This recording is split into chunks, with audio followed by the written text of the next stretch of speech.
এক নম্বরে তওবাকারী হাবিবুল্লাহ, আল্লাহ তাআলার বন্ধু হয়ে যাবে। যে ব্যক্তি তওবা করবে আল্লাহ তাআলা তাকে হাবিবুল্লাহ হিসাবে সাব্যস্ত করবেন, গ্রহণ করে নেবেন। বন্ধু দুই ধরনের, একটা হচ্ছে খলিল আর একটা হচ্ছে হাবিব। খলিল মানে এমন বন্ধু যেই বন্ধু অপর বন্ধুকে রাজি খুশি করানোর জন্য যথাসাধ্য চেষ্টা করে। আর হাবিব মানে এমন বন্ধু যেই বন্ধুকে ভালোবাসার জন্য যত কিছু দরকার সব কিছু করে। ইব্রাহিম আলাইহিস সালাতু ওয়াস সালাম ছিলেন খলিলুল্লাহ, আর দয়ার নবী মায়ের নবী সৈয়দুল মুরসালিন শাফিউল মুজনামিন রাহমাতুল লিল আলামিন মুহাম্মদুর রাসূলুল্লাহ সাল্লাল্লাহু আলাইহি ওয়াসাল্লাম ছিলেন হাবিবুল্লাহ। মানে এমন বন্ধু হাবিবুল্লাহ যে আল্লাহ তাআলা মুহাম্মদ সাল্লাল্লাহু আলাইহি ওয়াসাল্লামকে ভালোবেসেছেন, মহব্বত করেছেন, দয়া প্রেম প্রীতি মায়া মহব্বত ভালোবাসা দিয়েছেন, তাকে বলা হয় হাবিবুল্লাহ। এই জন্যে যে ব্যক্তি তওবা করবে আল্লাহ তাআলা তাকে হাবিবুল্লাহ হিসাবে গ্রহণ করে নেবেন। মায়ার নবী রাহমাতুল লিল আলামিন সৈয়দুল মুরসালিন খাতামুন নবীন রহমতে আলম নবী সাল্লাল্লাহু আলাইহি ওয়াসাল্লাম ডাক দিয়ে বলেন, তোমরা যদি কেউ হাবিবুল্লাহ হতে চাও, তোমরা যদি আল্লাহর বন্ধু কেউ হতে চাও, প্রিয় বন্ধু যদি কেউ হতে চাও, তাহলে হাবিবুল্লাহ হয়ে যাও। হাবিবুল্লাহ হওয়ার জন্য একটি মাধ্যম হলো তওবা করা। যে ব্যক্তি তওবা করবে আল্লাহ তাআলা তাকে হাবিবুল্লাহ হিসাবে গ্রহণ করবেন। দ্বিতীয় নম্বরে তওবা করার ফজিলত হচ্ছে ওয়ামান ইয়াতাওয়াক্কাল আলাল্লাহি ফাহুয়া হাসবুহ। যে ব্যক্তি তওবা করবে আল্লাহর উপরে ভরসা স্থাপন করবে, আল্লাহ তাআলা তার মালিক হয়ে যাবেন, তার সকল কাজের দায়িত্ব আল্লাহ তাআলা নিয়ে নেবেন। তার মানে সকাল থেকে সন্ধ্যা, সন্ধ্যা থেকে সকাল পর্যন্ত বান্দা যা কিছু করুক না কেন কোনো ফিতনার ভিতরে পড়বে না। কারণ বান্দা তওবা করেছে, আল্লাহ তাআলার কাছে মাপ চেয়েছে, ক্ষমা চেয়েছে।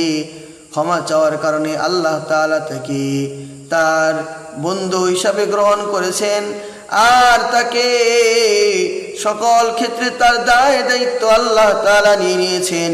সুতরাং যার দায় দায়িত্ব আল্লাহ তাআলা নিয়ে নেয় তার কোনো দুনিয়াতেও ভয় নাই, আখিরাতেও কোনো ভয় নাই।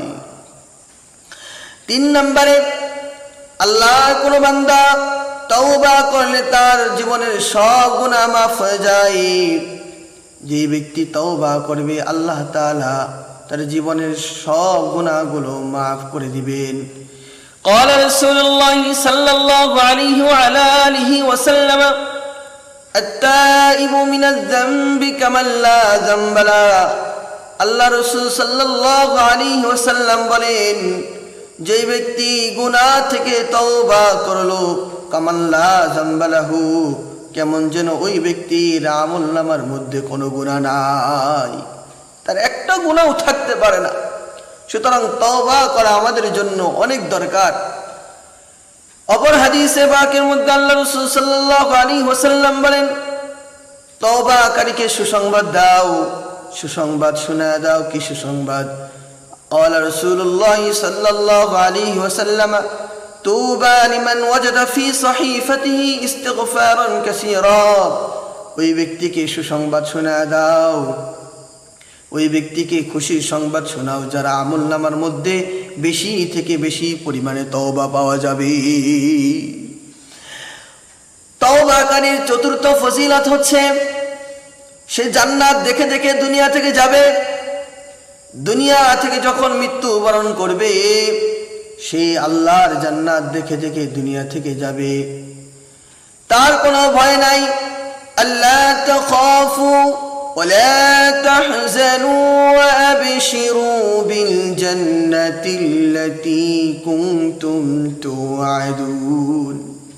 তার কোনো ভয় নাই, কোনো চিন্তা নাই, কোনো পেরেশানি নাই, দুশ্চিন্তার কোনো কারণ নাই।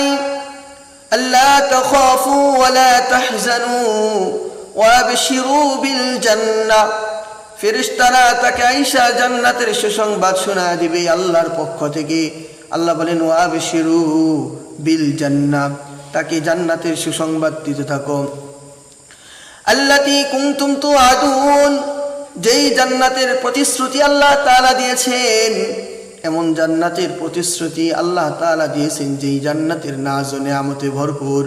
ওই জান্নাতের প্রতিশ্রুতি যুক্ত জান্নাত দেখায়া দেখায়া তাওবাকারীকে আল্লাহ তাআলা দুনিয়া থেকে বিদায় দিবেন। আর যে ব্যক্তি তাওবা করবে, ইল্লা মান তাবা ওয়া আমানা ওয়া আমিলা সালিহান ফালাহু জাযাআনিল হুসনা। ইল্লা মান তাবা, যে ব্যক্তি তওবা করবে, ওয়া আমানা, আর ঈমান আনবে, তওবার উপর ঈমান আনবে, ওয়া আমিলা সালিহা, আর সৎ কাজ ভালো কাজগুলো করবে, ফালাহু জাযাআনিল হুসনা, তার জন্য সুন্দর সুন্দর প্রতিদান রয়েছে। অপর আয়াতের মধ্যে আল্লাহ তাআলা বলেন, ওই ব্যক্তির বদ আমলগুলোকে মুছে দিয়ে বদ আমলের জায়গার মধ্যে আল্লাহ তাআলা নেক আমল দ্বারা পরিপূর্ণ করে দিবেন।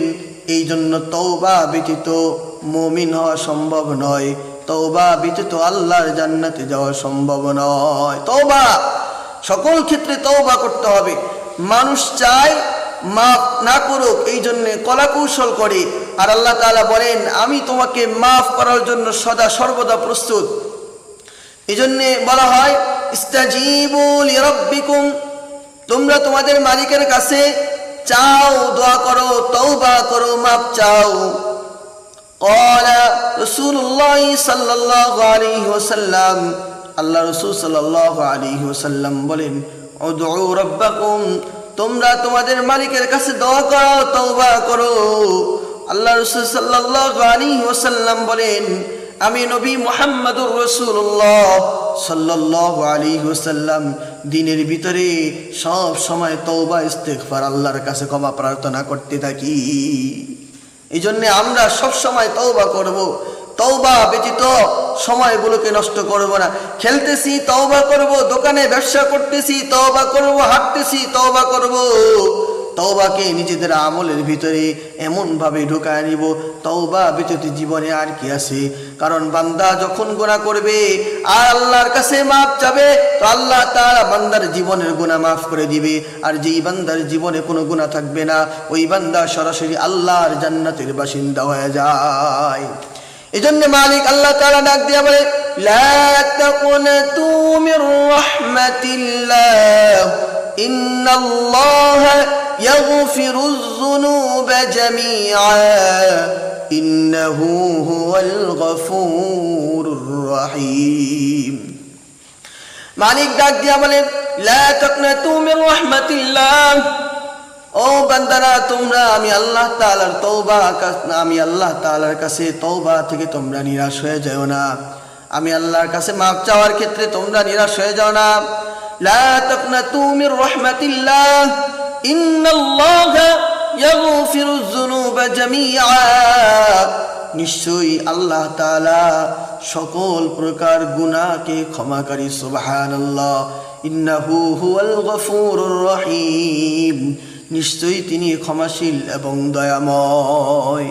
জন্য মালিকের কাছে আমরা সদা সর্বদা ইনশাআল্লাহ তওবা করব। ইনশাআল্লাহ আল্লাহ তাআলা আমাদের জীবনে তওবা যুক্ত হায়াত দান করেন এবং জান্নাতি মানুষ হিসাবে আল্লাহ তাআলা আমাদেরকে কবুল করেন। আমিন। ওয়া আখিরু দাওয়ানা আনিল হামদুলিল্লাহি রাব্বিল আলামিন। মা আসসালাম। আসসালামু আলাইকুম ওয়া রাহমাতুল্লাহি ওয়া বারাকাতুহু।